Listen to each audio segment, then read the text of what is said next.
Bienvenue sur ma chaîne YouTube. Aujourd'hui, une petite vidéo spéciale. Donc, pour rappel, on est sur GIMP 3. J'ai installé hier cette version et je vais installer aujourd'hui GMIC pour la version 3. Donc, avant de vous montrer tout, je vais vous faire quelques petites précisions avant, après. Si vous trouvez intéressant cette vidéo, n'hésitez pas à me le dire en commentaire.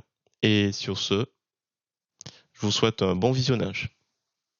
C'est parti. Donc, pour rappel, on a installé GIMP 3 hier. Je vais faire deux petites précisions avant d'installer GMIC. La première, c'est que si vous ne souhaitez pas cette boîte de dialogue, il suffira d'aller dans Create et de décocher pour qu'il ne le montre pas au démarrage. Là, je vais fermer. Ça, quand il s'ouvre, vous atterrissez sur cette page. Si vous voulez le réactiver, vous allez dans le menu Aide pour le retrouver. Et après, pourquoi pas le cocher. Et du coup, je vais le relancer. Si vous souhaitez le retrouver, alors, il va vous présenter les derniers travaux, mais on a toujours le welcome ici. Alors ça, c'était la première chose. Première précision. Deuxième précision, si vous avez suivi la vidéo d'hier, lorsque j'ai saisi GIMP, donc j'avais la version 2.10, la version 3 RC3 et une version de GMIC qui traînait. Alors, j'ai coupé parce qu'à un moment donné, quand j'ai voulu le supprimer, j'avais ce type de message. Voilà, en gros, il m'expliquait qu'il ne retrouvait pas ou il pensait que le nom était incorrect. Donc, j'ai dû trafiquer un petit peu pour que Windows ne me laisse pas ce message qu'il y avait encore un programme pour 2.10 GMIC. Donc, j'ai dû trafiquer.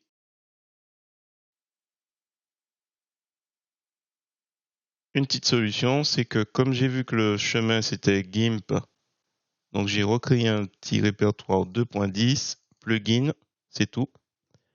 Voilà, je suis arrêté là. J'ai recréé parce que là, dans GIMP, on avait le 3 qui était déjà là et j'ai recréé un répertoire 2.10 et plugin S. Et j'ai dû rechercher une ancienne version. Alors, je ne dis pas que c'est la solution à faire si vous êtes dans la même situation. Et quand vous allez sur le site gmic.eu, vous descendez, vous recherchez les fichiers. Donc, j'étais allé sur Windows et de mémoire, c'était 3.3, 3.4.3. Donc, j'ai dû descendre à 3.4.3 et il a fallu que je recherche un exécutable, un fichier exécutable. Donc, c'est là, je vois juste ici, si vous laissez votre souris, voilà, vous avez fichier .execute ou .zip. Voilà. Et en gros, j'ai dû rechercher le .execute du 3.4. Non, celui-là. .win64.execute. Voilà. J'ai dû télécharger celui-là, l'installer et l'enregistrer pour qu'il se réinstalle dans le bon répertoire. Donc je vais quand même vérifier qu'il allait bien l'installer dans le répertoire que je lui ai indiqué. Donc GIMP 2.10. Donc là, on a le 3 qui est là. On n'y touche pas. Et en fait, il a fallu réinstaller ici quelque chose. Donc là, je vais le supprimer, le 2.10. Il ne me sert plus à rien. Voilà. Donc ça, c'était les deux précisions. On retourne donc à l'installation. Quand vous arrivez sur cette page, on revient gmic.eu. Vous allez dans Download et vous avez bien sûr le GMIC qui est réservé pour le 2.10. Et si vous descendez un petit peu, vous l'avez pour le 3. Donc là, exceptionnellement, je ne veux pas l'installer avec le execute, je veux l'installer avec le zip. On va cliquer sur stable. Donc on est dans téléchargement, je veux l'enregistrer. Et donc là, nous, on a GIMP qui est ouvert, menu édition, préférences. On recherche tout en bas, donc on scrolle avec la molette, dossier. Je le déplie, je clique sur le petit côté là pour déplier. On recherche greffon. on voit qu'on a deux dossiers. Alors, on va prendre celle-là, le premier, celui où app data. Je vais cliquer ici pour afficher l'emplacement du fichier. Voilà. Je double-clique. Donc ce dossier il est vide, c'est normal. Alors ce que je vais faire, c'est que si je scroll, j'ai le dossier téléchargement où j'ai installé, où j'ai téléchargé déjà le fichier. Je fais un clic bouton droit de la souris et je vais l'ouvrir. Alors, soit vous l'ouvrez dans un nouvel onglet ou une nouvelle fenêtre. Allez, on va l'ouvrir dans une nouvelle fenêtre. Hop, ce sera peut-être plus simple. Donc téléchargement, il est ici. Je fais un clic bouton droit de la souris sur le Gmic qui est indiqué et je vais, donc je suis sur Windows, donc extraire tout. Il va me l'extraire sur place. Il va me l'ouvrir. Voilà, il me l'ouvre. Donc c'est ce dossier-là que je vais devoir déposer tout à l'heure. Donc je fais un clic bouton droit de la souris. Ouais, je vais faire CTRL X ou couper. Donc je peux fermer. Là on est dans le téléchargement. Je le ferme et je retombe dans le dossier plugin qui attend que je le colle. Clic bouton droit de la souris, coller. Et je peux fermer. Alors ce que je vais faire, c'est valider. Il n'y a rien de plus à faire. Alors normalement, il ne va pas s'afficher tout de suite. Je vais le fermer et je vais le réouvrir. Donc là, on s'ouvre ici. Et si je vais sur le menu filtre, on voit Gmic Qt qui apparaît avec version 3.5.3. Alors il est en grisé parce qu'il n'y a encore rien de prévu. Alors je fais un test rapide sur Pixabay. Vous prenez tiens celui-là. Donc on clique sur téléchargement 1883.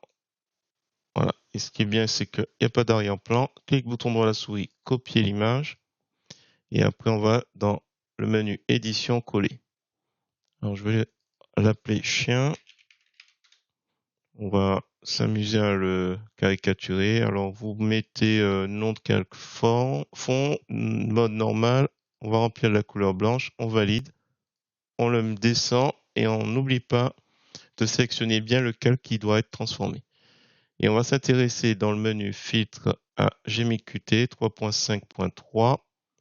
Et alors, je vais remettre par défaut.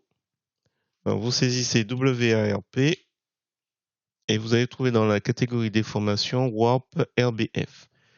Et par défaut, vous avez déjà 4 petits points que vous pouvez transformer, déplacer, à vous de voir. Donc, par exemple, là, je vais déplacer le rouge et le blanc. Alors, je sais pas du tout ce que je peux faire comme idée. L'idée, c'est de déformer. Alors, on peut rajouter d'autres points. Peut-être ici. Ça trouve qui est un petit peu flou. Hop, je mets un peu partout, on va voir après. Il y a de quoi s'amuser. Alors les paramètres à tester, c'est ces trois-là. J'ai pas eu trop le temps de voir ce que à vous de voir, je pense. Et le plus important en fait, c'est que vous cochez Displace Keypoint. Et normalement, si on bouge par exemple le vert, l'image va se déformer plus ou moins. C'est complètement ridicule, mais bon, on peut imaginer qu'on veuille faire comme un peu les mangas, des yeux énormes. Je suis en train de me dire si on va pas le faire un peu triste comme ça. Bon, voilà, ça peut être une idée à creuser. Bon, je vais pas aller plus loin. Donc, bien sûr, si vous déplacez ici, il se déforme aussi. Peut-être réduire la truffe. Bon, j'y vais doucement, mais j'ai aucune idée de ce que je veux faire. Là, c'était juste histoire de vous montrer déjà avec un premier. Voilà, on agrandit, puis alors du coup, si je rajoute un point, là, il est un peu trop tard puisqu'il faudrait désactiver d'abord, je pense. Voilà, il faudrait désactiver les éléments si on veut rajouter des points. Allez, hop, je remets. Du coup, hop, voilà. Bon, j'exagère. J'ai pas encore d'idée précise de ce qu'on fait, mais bon, voilà, vous avez une petite idée. Du coup, en entrée-sortie, donc actif, nouveau calque. Comme ça, on garde notre précédent. Voilà. Et ça nous donne ça. Et donc avant, après. Bon, je pense que c'est pas trop mal. Donc on pourra faire des petites caricatures. Je pense que suffirait de s'inspirer de caricatures pour s'amuser à en produire. Et la deuxième idée que j'ai eue, il faudra télécharger. Je vais l'enregistrer dans Mars. On va la récupérer. Fichier, ouvrir. Ouvrir. Donc là, le voilà. Conserver. Alors, c'est un petit peu bizarre comme idée. Je voulais fusionner un peu les têtes. Alors, attendez. On va recadrer avec l'outil de découpage. Dans les options de l'outil, on va supprimer les pixels découpés. Alors, je recadre, j'aurai juste ça. Alors ça, c'est un autre projet que j'ai en tête. J'ai pas encore trouvé la photo parfaite. On va essayer avec celle-ci. Alors l'idée c'est, je reviens donc, alors, soit vous faites filtre Gmic Qt, ou on peut réafficher puisque il est déjà présent. Alors il y a déjà des formations qui s'opèrent. Alors peut-être seulement avec les 3 points. Alors, moi mon idée c'était, on fusionne cette tête-là et cette tête-là pour voir. On va rajouter plusieurs points. Je sais pas du tout ce que ça va faire. C'est totalement improvisé. Et ici, hop. J'ai pas trop réfléchi à ce que ça. Alors, il y a combien de points? On s'arrête à 12. Hein. Tiens, on va tous les mettre comme ça. Ce sera un bon test. Tiens, ici. Et le dernier, ce que j'ai pas mis. Alors, je sais pas ce que ça va donner. Peut-être ici, tiens. Alors, on remonte avec la molette. On clique et on va voir un petit peu ce qui se passe. Ce sera l'occasion de tester. Qu'est-ce qui se passe si on entremêle un peu tout ça? Attends, il y a des points qui sont pas. J'ai cette idée un petit peu saugrenue d'essayer de fusionner.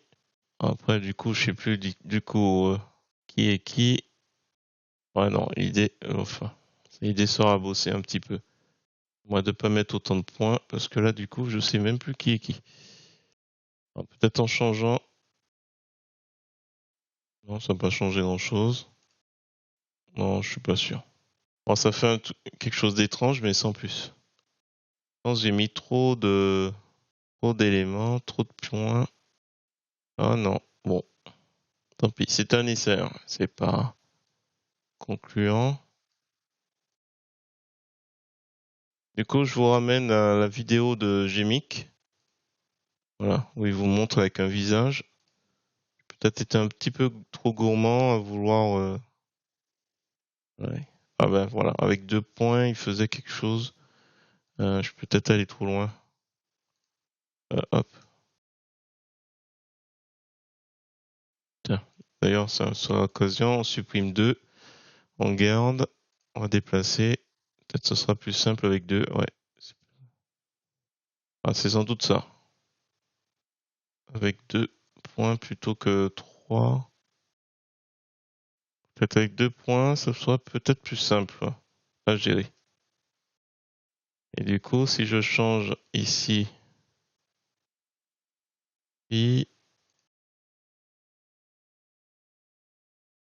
bon, c'est juste que j'essaie d'obtenir quelque chose d'un peu troublant. Voilà, je vais m'arrêter là, ça sert à rien. Vous avez pu voir ce filtre. Voilà le résultat. Donc avant, après. Voilà, j'espère que cette petite vidéo vous a plu. Si c'est le cas, je vous remercie de mettre un pouce vers le haut et de me laisser un commentaire. Et sur ce, je vous dis à bientôt pour d'autres tutos. Alors, on va peut-être rester plus sur celui-là, qui est un peu plus réussi. Et sur ce, je vous dis à bientôt.